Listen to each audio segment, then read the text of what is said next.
గత పాలకులు గత కమిటీ నిర్వాహకులు చేసినటువంటి నిర్వాహకం గురించి చెప్తా ఉన్నారు.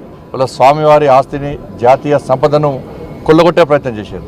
వాళ్ళ ఎర్రచందనం వీళ్ళంతా వీరప్పన్ వారసులు, అంతా కూడా వీరప్పన్ వారసుల చేతిలో ఉన్నటి వరకు కూడా టీటీడీ ఉండే.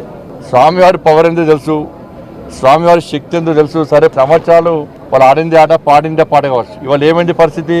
స్వామివారి జోలు పోతే ఏమైంది పరిస్థితి?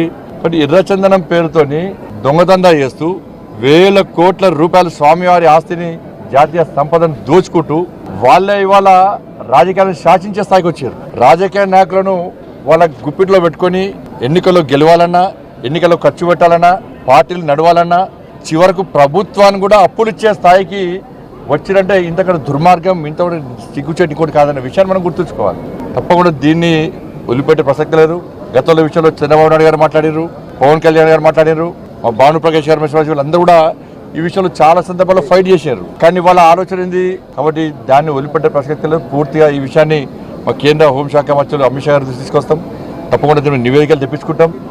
ఎర్రచందనం స్మగ్లింగ్ పేరుతోని స్వామివారి సంపదను, జాతీయ సంపదను ఎవరైతే దోచుకున్నారో, అక్రమ దందా చేశారో ఆ మూర్ఖులను వదిలిపెట్టే ప్రసక్తి లేదు. మా మీద ఏ రాజకీయ ఒత్తిడి ఉండదు.